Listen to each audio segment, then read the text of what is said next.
प्रिय छात्रों नमस्कार। मैं आपके सामने डॉक्टर विद्यानिधि आचार्य पुनः उसी पाठ के शेष अंशों को लेकर उपस्थित हुआ हूं। तो उन शेष अंशों को शुरू करने से पहले मैं थोड़ा सा रामायण की एक झलकी आपके सामने रखूंगा। रामायण है, रामायण क्यों जरूरी है, रामायण कैसे हम तक पहुंचा, या रामायण का इतिहास और गाथा, आख्यायिका, नाराशंसी इत्यादि के विषय में, या रामायण की कथा के विषय में, या कथा की परंपरा भारत में कैसे प्रचलित हुई, कितने तरह की कथाएं होती है। तो मैं आपके सामने अथर्ववेद के 15वें कांड से एक मंत्र उपस्थित कर रहा हूं। उस कांड के उस मंत्र का कुछ भाव जिस प्रकार है उसे थोड़ा सा ध्यान से समझने की आवश्यकता है कि वह पाठ कुछ इस तरह से है, वह कांड कुछ इस तरह से है। स बृहतिम दिशम अनुव्याचलन तम इतिहासः पुराणं च गाथाश्च नाराशंसिश्च अनुव्याचलन इतिहासस्य च वै गाथानां च नाराशंसीनां च प्रियं धाम भवति स एवं वेद। यह अथर्ववेद का मंत्र है। अथर्ववेद के 15वें कांड के 11वें मंत्र को हम कह सकते हैं, छठे सूक्त से 11वां मंत्र। और इन चीजों के माध्यम से हम ये बताने की कोशिश कर रहे हैं कि इतिहास, पुराण, गाथा, नाराशंसी, ये सारे के सारे आख्यान, पुराण, ये सारे के सारी विधाएं थी प्राचीन काल में लोगों के पास कहानी की प्रस्तुति के लिए। और उसी परंपरा में गाथा शब्द का जब उदय हुआ, नाराशंसी का उदय हुआ, आख्यान का उदय हुआ, तो उस दौरान महर्षि वाल्मीकि का भी उदय हुआ और लौकिक गाथाओं को आपके सामने प्रस्तुत किया। जैसे कि मैंने इससे पहले आपके सामने रखा, रामायणम महर्षि वाल्मीकि प्रचेता की संतान प्राचेतस हैं। रामायण में 24,000 श्लोक हैं और इसके साथ 500 सर्ग हैं। उसके अतिरिक्त और क्या आपको नजर आता है? 7 कांड है। कांड शुरू होता है, मैं आपके सामने यहाँ पर दिखा रहा हूं। रामायणम मैंने लिखा है रामस्य अयनम, रामस्य मार्ग इति रामायणम, राम का रास्ता। सबका रास्ता अपना अपना होता है, राम का अपना रास्ता है, और उस चीज को हम यहाँ पर रख रहे हैं। 24,000 श्लोक है, सर्ग 500 है, कांड 6+1 मैंने ये लिखा है। 6+1 लिखने का क्या तात्पर्य है? तो बालकांड में एक श्लोक आता है और बालकांड में श्लोक यह है, 24 सहस्राणि श्लोकानाम उक्तवान ऋषि तथा सर्ग शतान पंच षटकांडानि तथोत्तरम। तो षटकांडानि का मतलब है 6 कांड, और तथा उत्तरम तो मैंने 6 कांड यहाँ रख दिया है आपके सामने। बालकांड, अयोध्या कांड, अरण्य कांड, किष्किंधा कांड, सुंदर कांड, युद्ध कांड, ये 6 कांडानि, तथोत्तरम तथा उत्तर, ये बताने की कोशिश की। तो हमारे सामने क्या उतने ही रामायण हैं या और भी रामायण हो सकते हैं? तो मैंने कुछ रामायण की चर्चा आपके सामने की। योग वशिष्ठ, आध्यात्म रामायण, आनंद रामायण, अद्भुत रामायणम, मंत्र रामायणम, भुषुंडी रामायणम, तमिल में कंब रामायणम, बंगला में कृतिवासीय रामायणम, अवधी और हिंदी में कहें रामचरितमानस को कहा गया।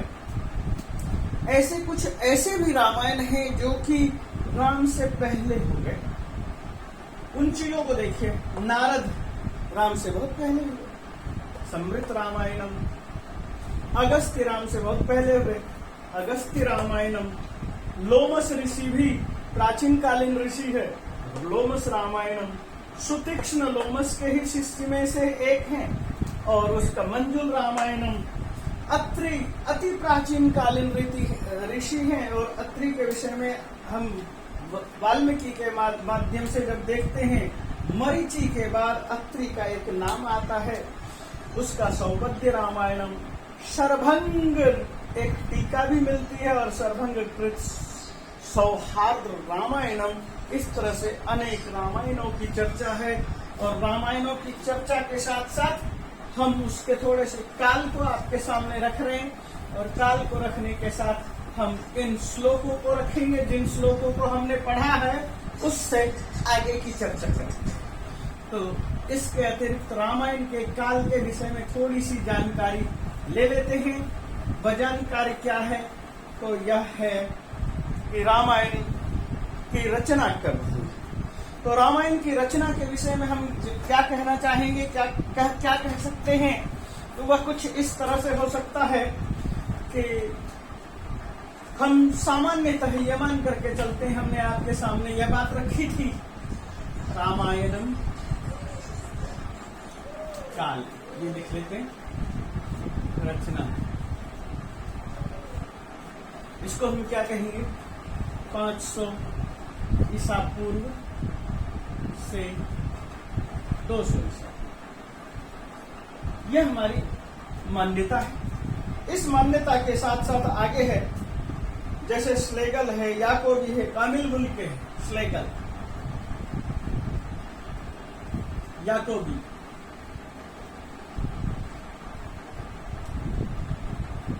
कामिल बुल्के, स्लेगल 1100 ईसा पूर्व, याकोबी 800 ईसा पूर्व, कामिल बुल्के 600 ईसा पूर्व, और विंटरनिट्ज, मैकडोनाल्ड, ये जितने भी हैं लेखक हैं, विंटरनिट्ज,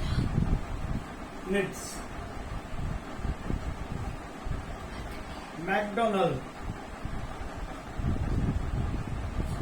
500 ईसा पूर्व, बेवर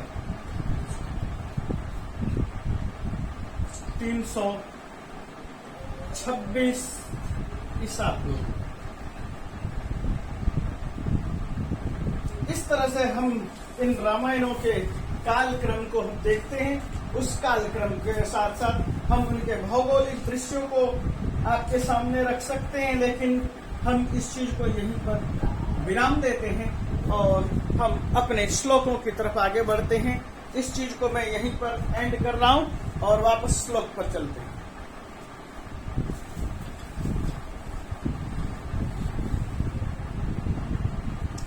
तो बच्चों, हमने पहले वीडियो में 7 श्लोक पढ़ा था।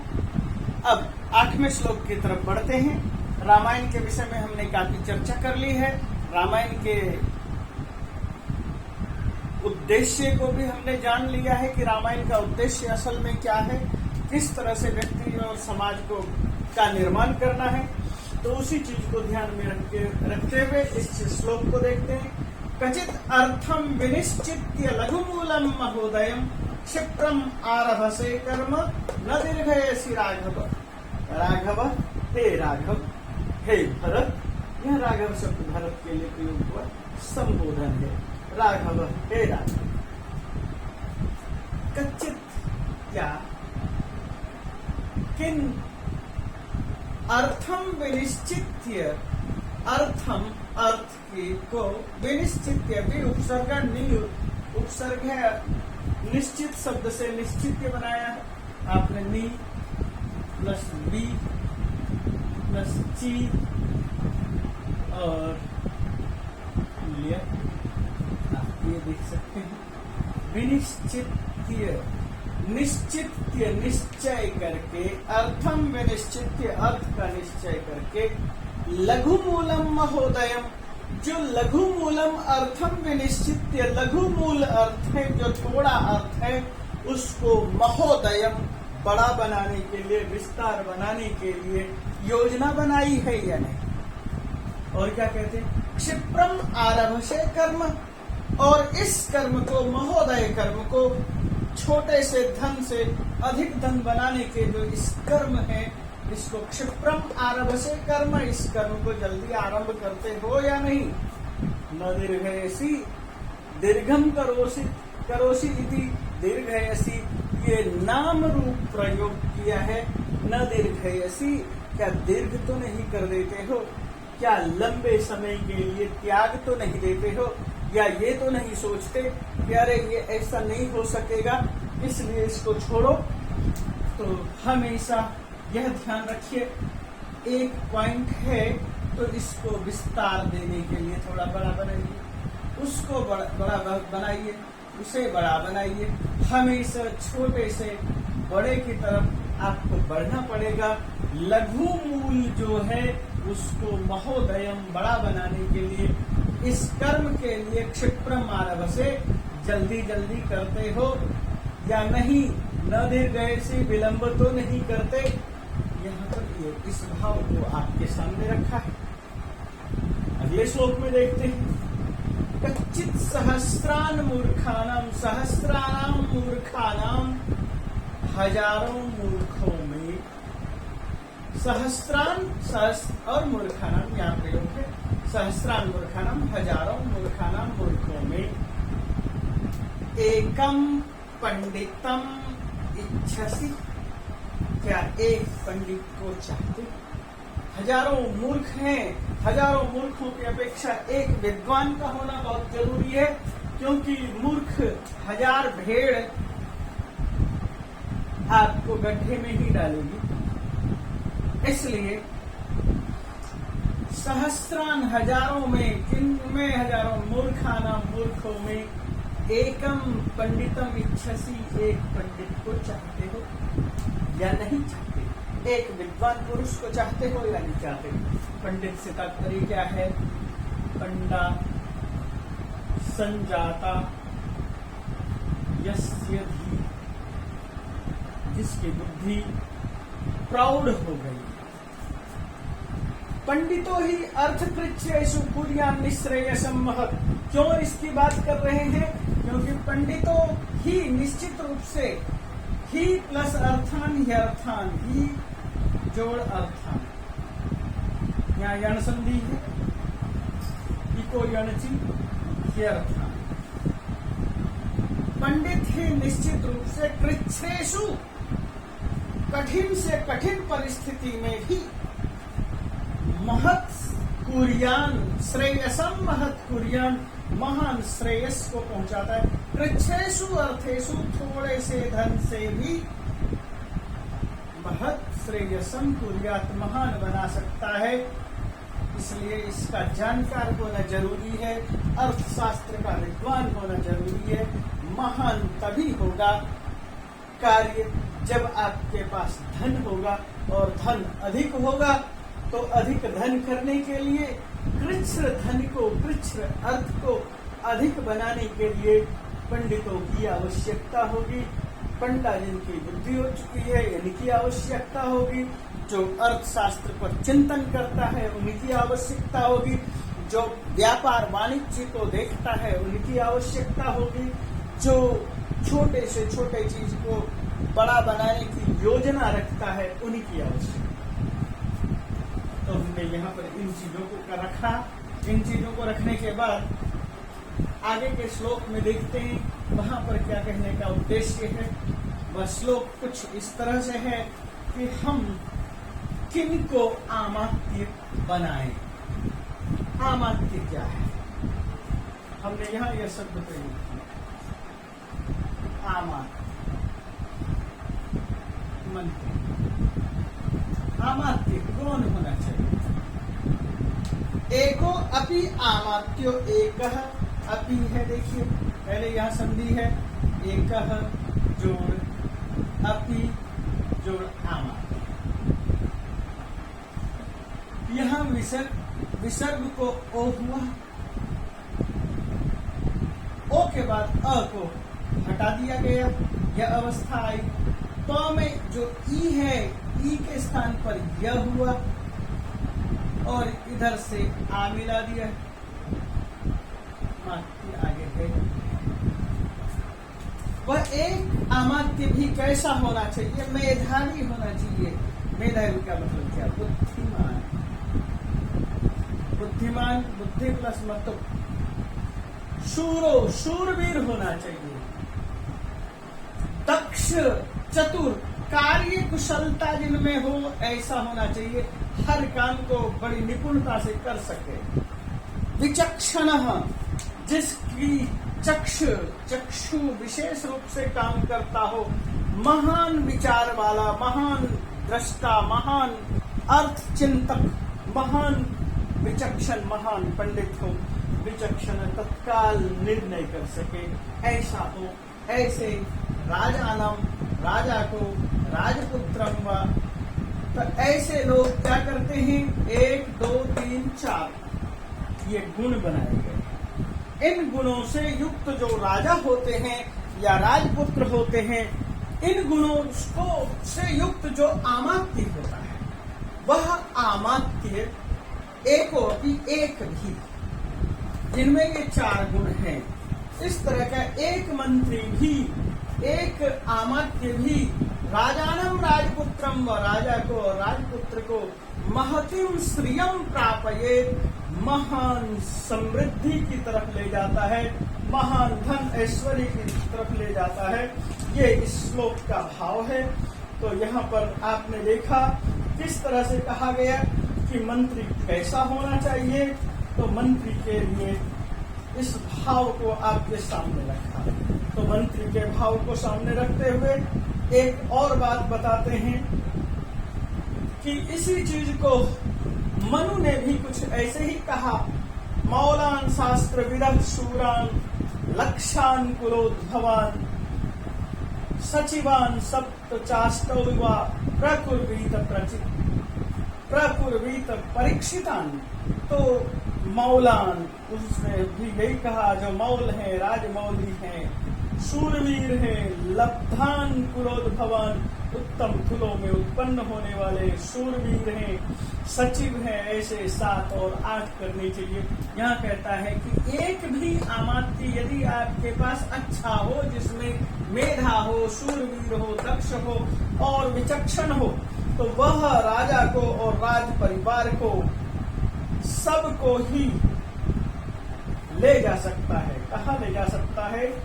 संकट से बाहर निकाल सकता है, और संकट से बाहर इतना बाहर ले जा सकता है कि वह नीति निपुण व्यक्ति, वह विचक्षणा व्यक्ति राज और पुरुष को प्राप्य महतिम श्रियम, महान श्रियम, श्रिय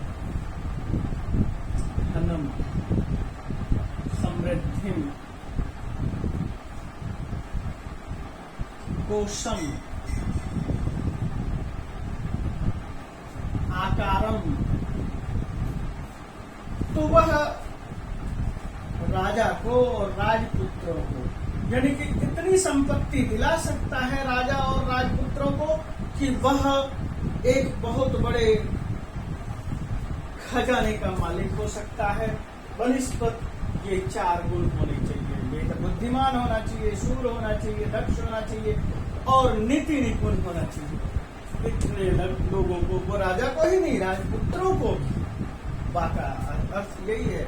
और ही अर्थम व्यर्थ, ये आपने इससे पहले श्लोक में देखा, और इसी के साथ मैं आगे के श्लोक को बढ़ा रहा हूं। तो इन सब श्लोकों को देखिए, अगला श्लोक क्या कहलाता है। तो बच्चों, आगे जो मैंने कहा श्लोक, और इस श्लोक में हमें बहुत सारे काम और कामों का जो है विनियोजन दिखाई देगा। काम कैसे होते हैं? एक राजा होता है, तो राजा के साथ मंत्री होते हैं, मंत्री के साथ उपमंत्री होते हैं। इसी तरह से उनके राज्य में न्याय को दिलाने के लिए न्यायाधीश होते हैं। उनके कामों को भी आगे बढ़ाने के लिए वकील आदि होते हैं, वकील। इस कैटेगरी से ये जो है एक कैटेगरी हमने निर्धारित कर ली कि एक अपर कैटेगरी। ठीक उसी तरह से सेनापति होता है, सेना होती है, सफाई के लिए लगे हुए लोग होते हैं, जमीन में उत्पाद करने के लिए कृषक होते हैं। अनेक तरह के कला कौशल से हम सबको बहुत सारे साधनों संसाधनों से भरने के लिए बहुत तरह के लोग होते हैं, और उस तरह के लोगों का भी कैटेगराइज होना चाहिए। ये कहने का तात्पर्य है कि बहुत तरह के लोग हैं, बहुत तरह के काम हैं। कच्चिन मुख्यान महत्स्वेव, महत्सु एव, यह शब्द है महत्सु प्लस एव, महत्स्वेव, जैसे स्वागतम की खुशी। मुख्यान महत्सु एव, मुख्य कर्म करान, जो मुख्य लोग हैं जैसे कि मंत्री, उपमंत्री, न्यायाधीश, वकील, सेनापति, ये सारे मुख्य लोग हैं। इनको मुख्यान, ऐसे मुख्य लोगों को महत्सु एव पदेषु, महान पदों पर नियुक्त किया है या नहीं, नियोजितः न वा, नियोजित किया है या नहीं। इन लोगों को, बड़े लोगों को बड़े कामों पर नियुक्त किया है या नहीं। आगे कहते हैं मध्यमेषु च मध्यमा। अब जैसे कि ये मैंने कुछ कर्म बताए, ऐसे मध्यम कैटेगरी के कर्म भी हो सकते हैं, कृषि आदि कर्म है। तो कहते हैं जो मध्यम कर्म है, बहुत सारे मध्यम कर्म है, कृषि से जुड़े हुए कर्म हैं।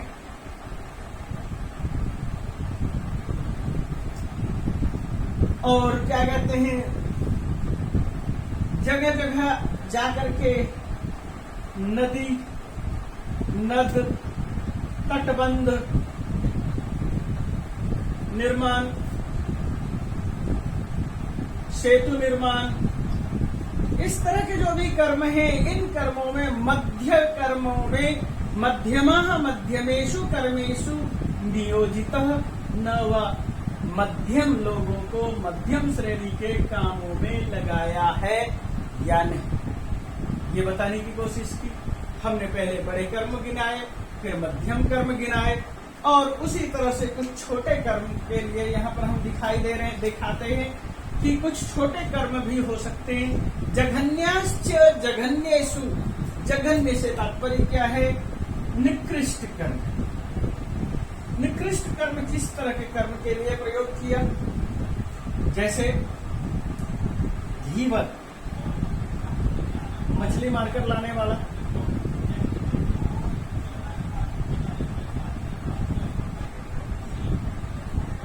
इसके अतिरिक्त स्वपाक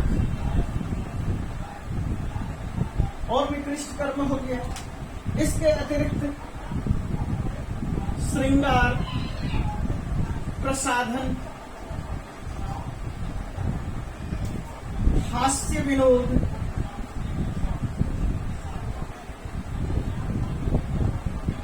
इसके अतिरिक्त उपकुमारी, ये भी कुछ न कुछ कर्म हैं। ऐसे बहुत सारे कर्म हैं, और इन कर्मों को आप देखेंगे तो जैसे कि आपको यजुर्वेद का 30वां अध्याय है और मनुस्मृति आदि हैं, उनमें बहुत सारे कर्म दिए गए हैं, जिन कर्मों को करते हुए आप, जैसे कि चक्री यानी कि तेल का काम निकालने वाले, कलाल दारू की भट्टी में काम करने वाले,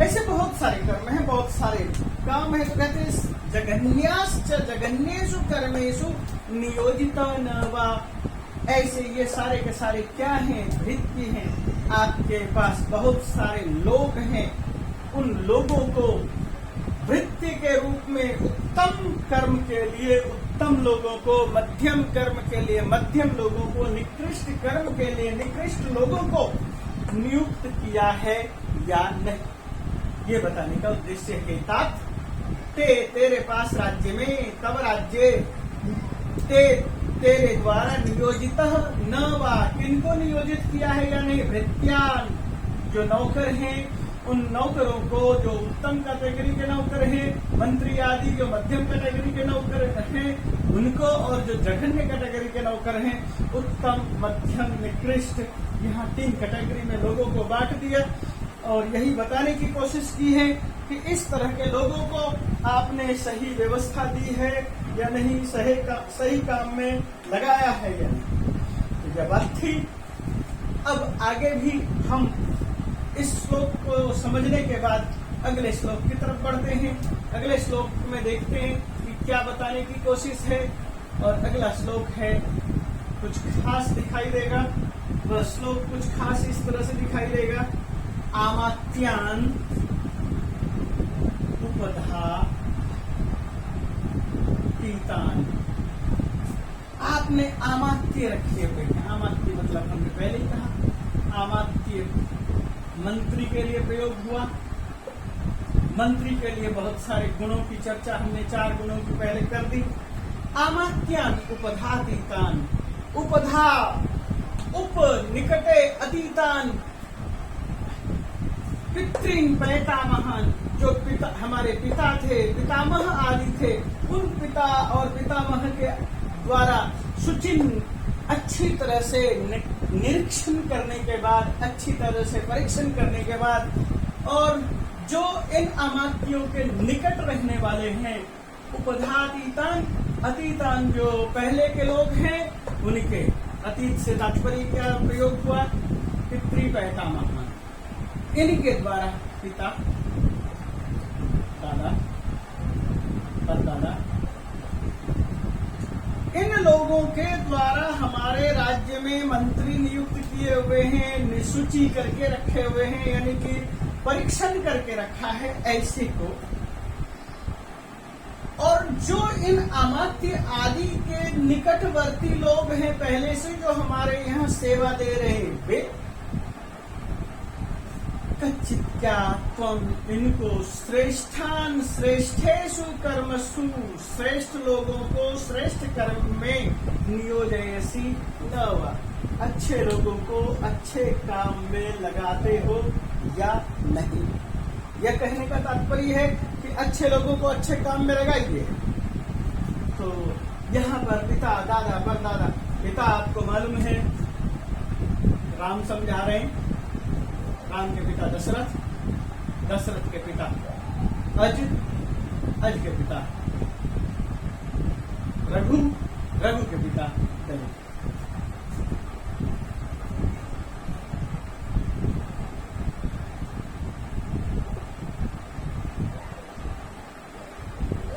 तो ये एक सीढ़ी है, पिता, पितामह, दादा, परदादा आदि। तो कहते हैं इनके द्वारा जो अतीत हो चुके हैं, जो अब हमारे इतिहास में प्राप्त हैं, जिनके लिए बड़ी बड़ी मूर्तियां बनाकर रखी गई हैं, ऐसे पिता, पितामह के द्वारा भी नियुक्त किए गए थे सचिव, मंत्री, आमात्य। आप कहेंगे कि उनके द्वारा नियुक्त किए हुए, तो आप ये देखिए कि वशिष्ठ प्राचीन काल से लेकर इनके समय में भी थे, इनके समय में भी वशिष्ठ दिखाई दे रहे हैं, यहाँ पर भी वशिष्ठ है, यहाँ भी वशिष्ठ है, यहाँ भी वशिष्ठ है, यहाँ भी वशिष्ठ। तो वशिष्ठ सब जगह मौजूद हैं। तो यह तो वशिष्ठ की परंपरा के अन्य लोग हैं, जो भी हैं, जो अतीत लोग हैं, उनको या अमात्यों के उप नजदीक में धारण किए हुए हैं पदों को, ऐसे श्रेष्ठान श्रेष्ठेषु कर्मसु नियोजयसी त्वम, क्या तुम उनको, अच्छे लोगों को अच्छे काम पर लगाते हो। इस भाव के साथ हमने यहाँ पर इस श्लोक को विराम दिया और इसके बाद वाला श्लोक देखते हैं। इस श्लोक में कुछ मंत्रियों के गुणों की चर्चा करेंगे। कच्चित धृष्ट, कच्चित का मतलब क्या, कुछ, धृष्ट, धृष्ट, धृष्ट से तात्पर्य क्या, बड़ी कठिनाई से दमन किया जा सके, कठिनाई से दमन, यानी कोई किसी के भी दबाव में ना आता हो, दबाव में न रहने वाला। और क्या कहते हैं, शूरः, शूरवीर हो, धृतिमान, धैर्य वाला,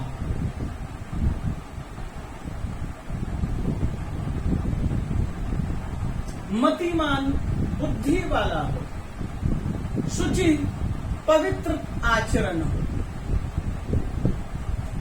कुलीनः उत्तम खानदान में हो,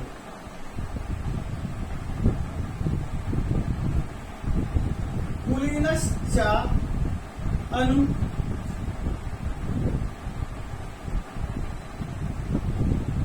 अनुरक्तश्च और काम में अनुरक्त, कर्म प्रेमी, काम में लगा हुआ, दक्ष हो, होशियार हो, ऐसे सेनापति कृतः, क्या सेनापति आपने बनाया।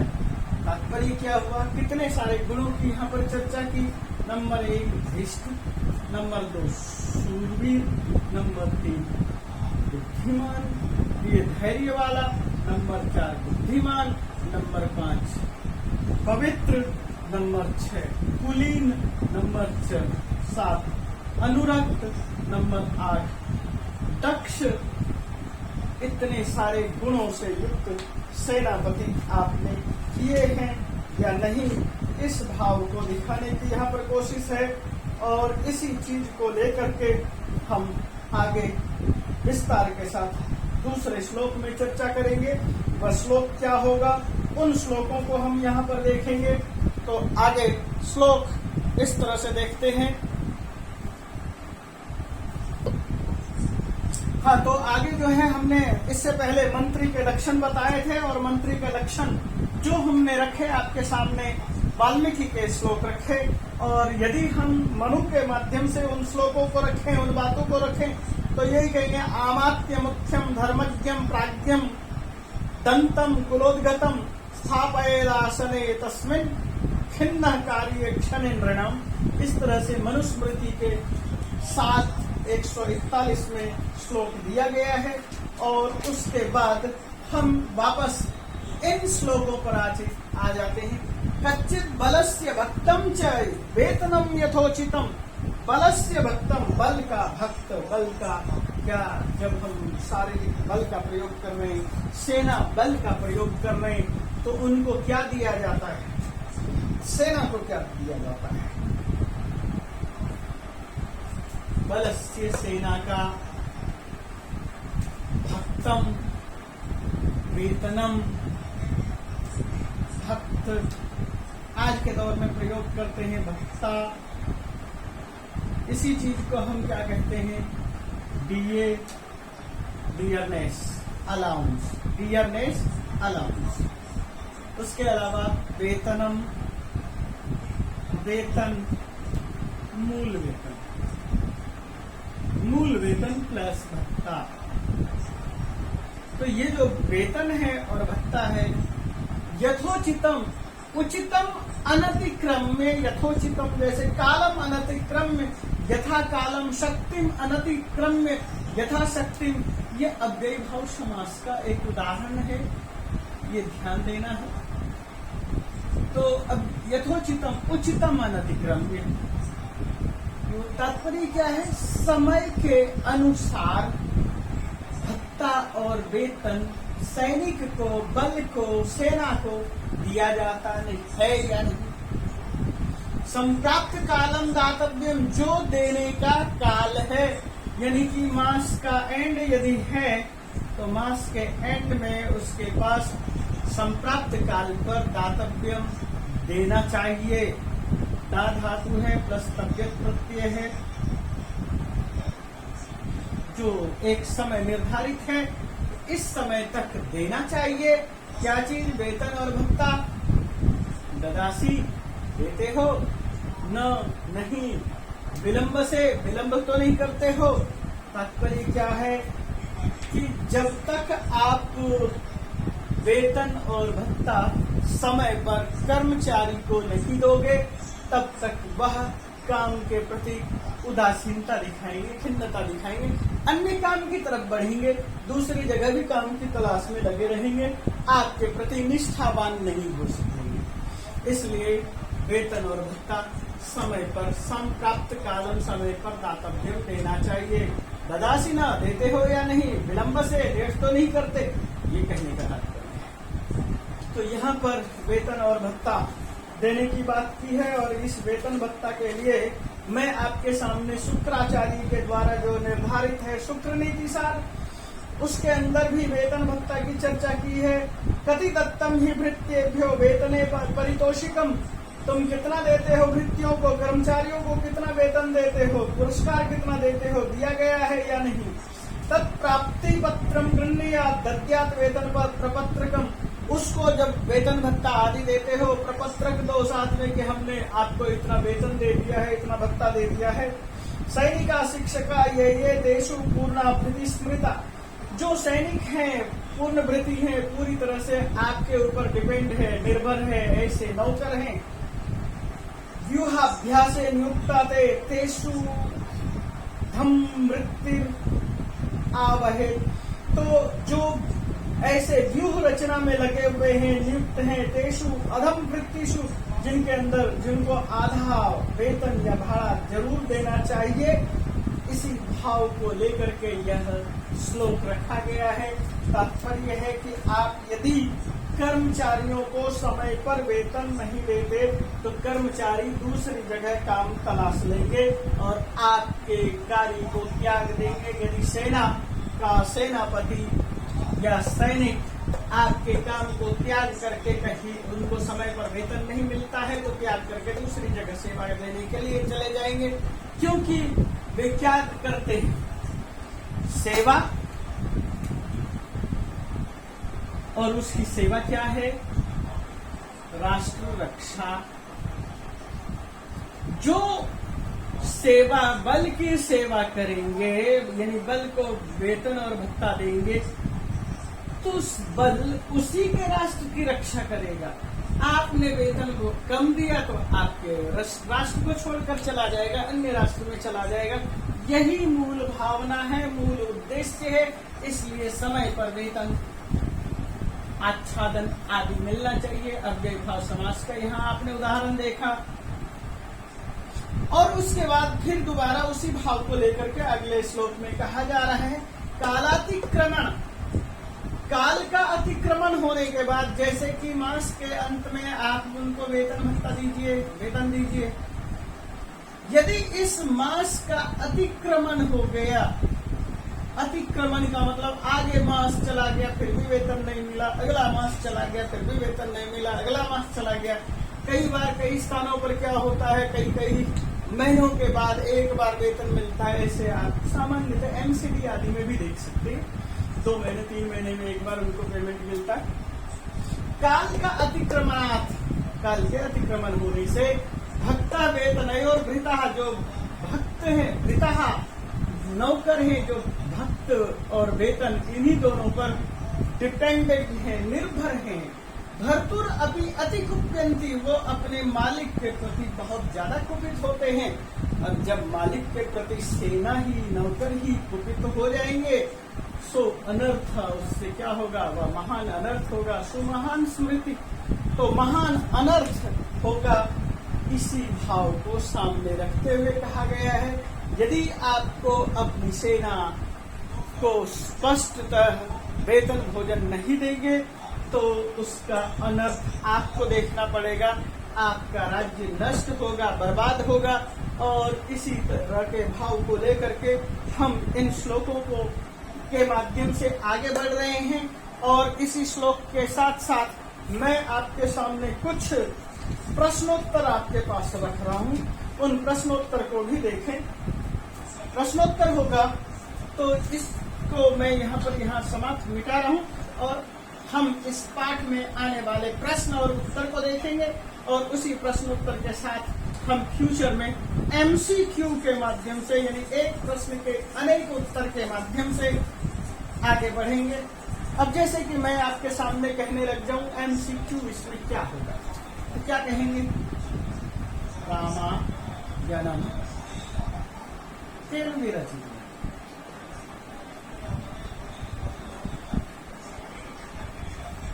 ये प्रश्न है। आदि कवि वाल्मीकि नाम,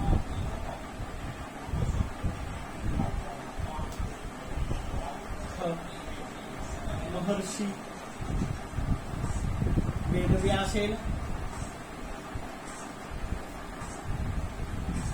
ग नारदेन घ शुकदेवेन। यदि हमारे पास ये प्रश्नोत्तर है, ये प्रश्न है वाल्मीकि रामायण की किसने रचना की, और आपके सामने ये 4 उत्तर है, आप इसको टिक करते हैं तो वह आंसर ठीक होता है। एमसीक्यू में इस तरह के भी अनेक क्वेश्चन आपके सामने रखेंगे, करवाएंगे, जिससे कि आप संक्षेप में, और भी मैं आपके सामने एक छोटा सा और उत्तर दूंगा, सरल सा प्रश्न। रामायणे कति कांडानि सन्ति?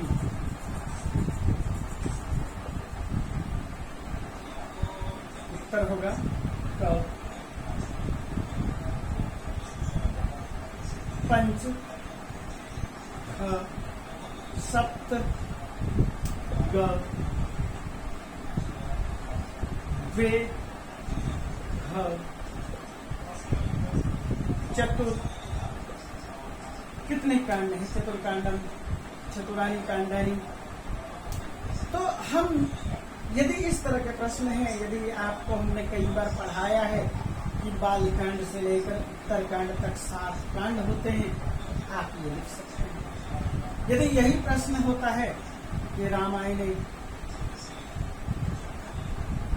कति श्लोका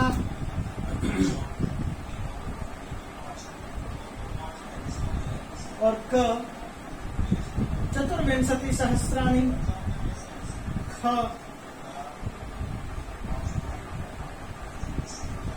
63 सहस्राणि, ग 10 सहस्राणि, घ 15 सहस्राणि।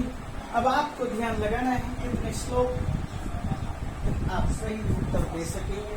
इस तरह के एमसीक्यू के प्रश्न होंगे, और इन्हीं प्रश्नों को मैं पहले आज इस पाठ से जुड़े हुए कुछ प्रश्नों के उत्तर आपके सामने शॉर्टकट में देने की कोशिश करता हूं, और इस पाठ को यहाँ पर विराम देता हूं।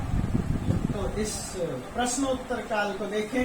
हमने केवल आपके सामने प्रसंग के तौर पर यह बताने की कोशिश की है, एमसीक्यू के आधार पर भी प्रश्न पूछे जाएंगे, और एमसीक्यू के जो प्रश्न होंगे वो किस तरह के होंगे, और उस पर हम पहले से विचार यदि करें तो हम आगे बढ़ सकते हैं। सबसे पहला पाठ है एक पदिनी। अयम पाठ, यह पाठ कस्मात् ग्रंथात् संकलित। यह पाठ जो है किस ग्रंथ से लिया है? तो आपके सामने क्या उत्तर होगा, यह पाठ किससे लिया है? तो हम क्या कहेंगे, अयम पाठ, ये ऐसे कैसे उतारेंगे? ग्रंथात् या संकलित, इसको हम ये उतारेंगे, और इस चीज के लिए कस्मात् का उत्तर लिखेंगे वाल्मीकि रामायण, और यहाँ आत लगा हुआ है, यहाँ आत लगा दीजिए, वाल्मीकि रामायण। कस्मात् पाठात् कस्मात् ग्रंथात् वाल्मीकि रामायण। अगला प्रश्न है जटिलम चीरवसनम और पतितम भुवि।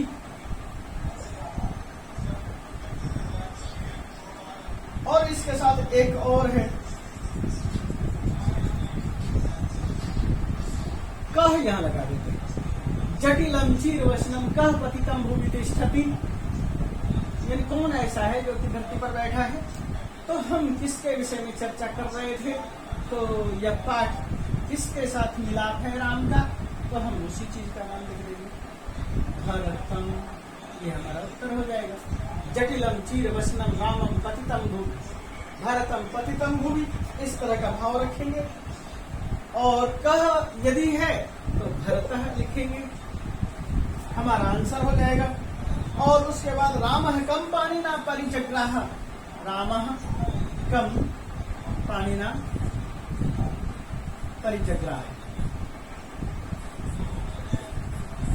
यहाँ कह पुल्लिंग, राम ने किसको हाथ से पकड़ा, तो यहाँ द्वितीय विभक्ति है तो कम को हम लिखेंगे भरतम, राम भरतम पालिना परिजग्रा। ये हमारे पास उत्तर होगा। आगे है भरतः कः अपृच्छत्, भरतः कः अपृच्छत्।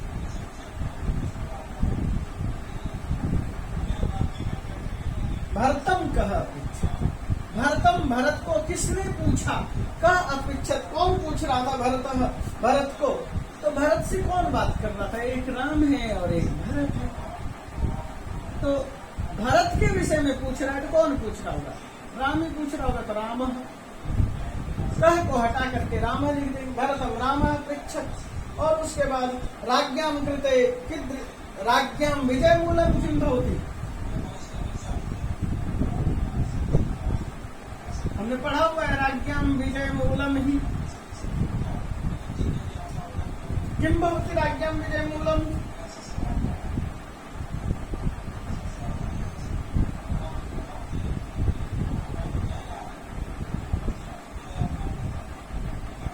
क्या चीज है विजय मूल, तो मंत्रो राज्ञां विजय मूलम आपने पढ़ा है, तो इसको हटाओ और मंत्र लिखो। और उसके बाद क्या चीज था, राज्ञा कृते कीदृशा आमात्य क्षेमकर भवति, राजा के लिए आमात्य, राज्ञा कृते राजा के लिए आमात्य कीदृश भवेत्, राजा के लिए आमात्य यानी मंत्री किस तरह के गुणों से युक्त होना चाहिए, तो सबसे पहले 4 प्रश्न रखे थे, मेधावी, शूर, दक्ष, विचक्षण, कुलीन, इस तरह के गुणों से युक्त, अनुरक्त इत्यादि गुणानां युक्तः भवेत्। बलेभ्य यथा कालम किम दातव्यम, बलेभ्य अभी हमने पढ़ा थोड़ी देर पहले, बल को क्या चाहिए, वेतन।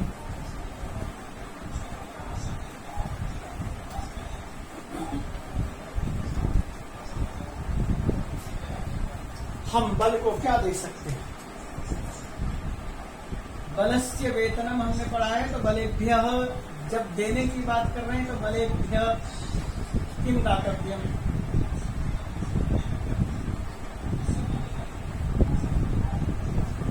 वेतनम उत्तम, बल को वेतन और भत्ता मिलना चाहिए। सेनापति कीदृश गुणयुक्त स्यात्, और जो सेनापति है किस तरह के गुण, चलो हमने इसकी चर्चा कर ली। मंत्र कीदृश भवति, मंत्र विजय मूला भवति, और आमात्य मेधावी कैसे होनी चाहिए, मेधावी अमात्य राजानां महतीं श्रियं प्राप्नोति, मेधावी अमात्य होगा।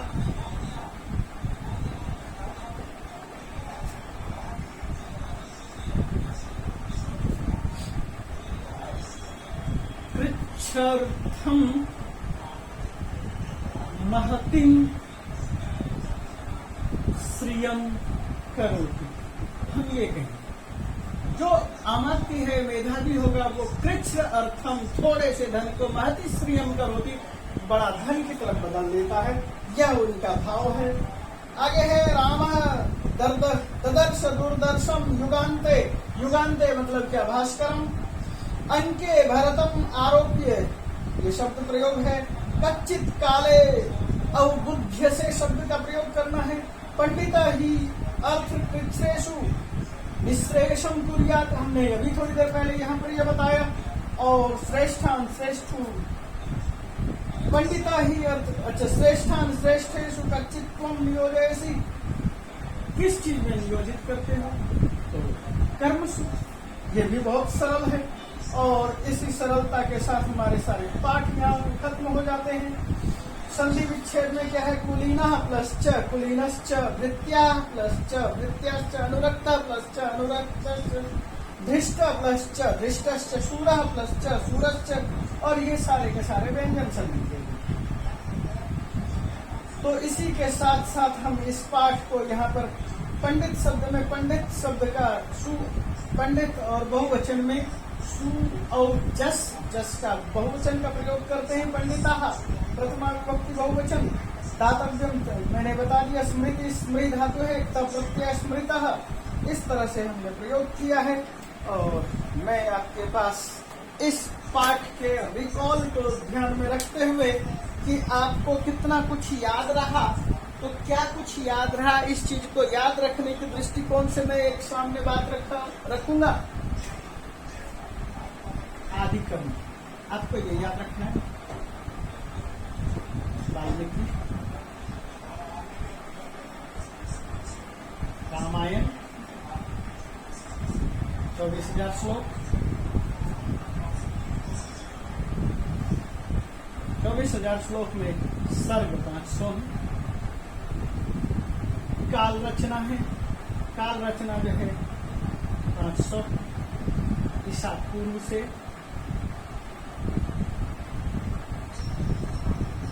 200 ईसा पूर्व। और इसमें क्या खास बात है, राजा दिलीप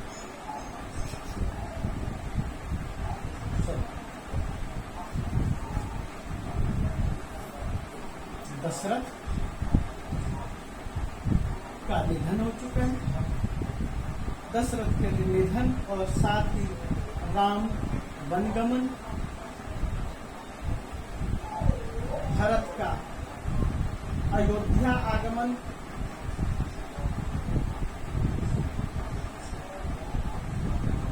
और अयोध्या में पिता के शरीर का अंतिम संस्कार, और फिर भरत का राम से मिलने के लिए वन जाना, इन बातों को ध्यान रखेंगे। और वन में इन बातों का जिक्र हुआ। हम जो कुछ रामायण महाभारत सीरियल आदि में देखते हैं, उस चीज से हटकर हम इन चीजों की चर्चा कर रहे हैं। यहाँ पर जो कुछ रामायण पुस्तक में आधारित है दिया है, हमने उसी चीज की चर्चा की।